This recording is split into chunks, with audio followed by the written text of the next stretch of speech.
We focus on the disability rather than on who the person is and the giftings that they have and the strengths that they have.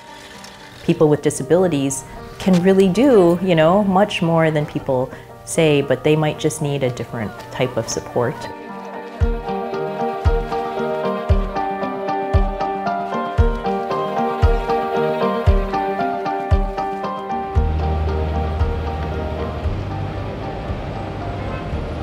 The Puitok Center in the heart of Chicago's booming Chinatown is a one-stop center for Chinese immigrants to learn English, prepare for citizenship tests, and receive support to raise children with developmental disabilities. Many of the families say that, when they've gone to outings with us, they said, this is the first time my child has gone out for a social activity. But I think for many of these families, when they take their child out into the community, they're stared at, they don't know how to access, resources, they don't have the transportation to get out there. Besides organizing retreats and outings, the Puitok Center support group helps around 40 families navigate the rather complicated welfare and special education systems.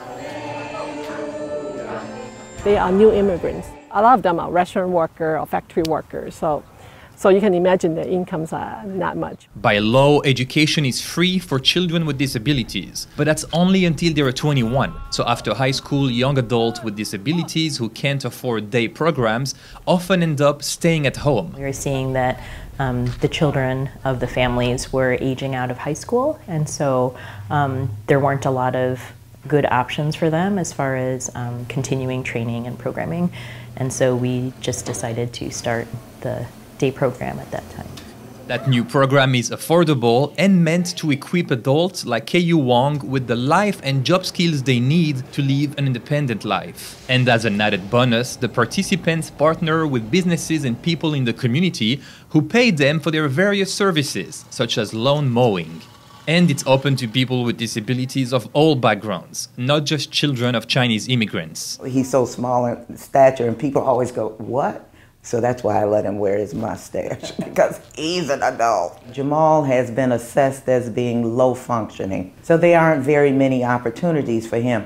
And the Tuck Center provides him with that. Of course, it's not enough money for him to make a living, but that's okay. The important thing is he's able to form a relationship. He gets up. He has purpose, like you have a purpose every day. In order to be able to afford the Puitok Center's program and the many other costs associated with taking care of a child with a disability, Hari Kanazi and other parents receive financial assistance from state and federal programs. Parent or other family member might be staying at home to care for the child or young adult with a disability.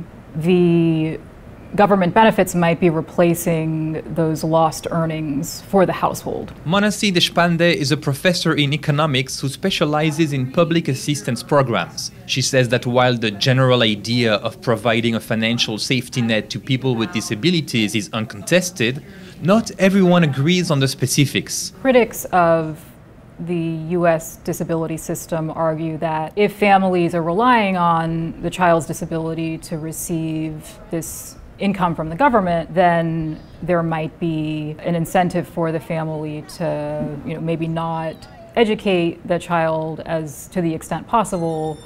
Supporters of these programs say that these programs are not incredibly generous. We might be talking about $9,000 a year, and these supporters argue that these families need more resources to help them make ends meet.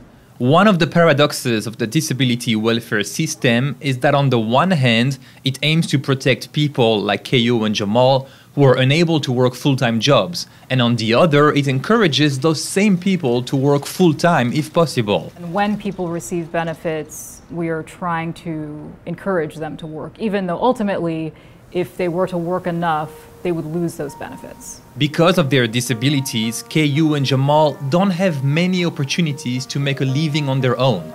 Still, at the Puitok Center, they are empowered to be as independent as possible.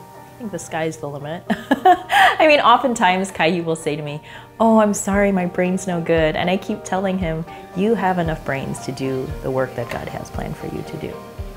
I believe each person that comes into our program is a grown adult, and you know, in society, grown adults work. You know, we don't just sit around and are entertained or babysat. And so I think that's really our hope in our program, is to equip folks and to support them to be that co-laborer.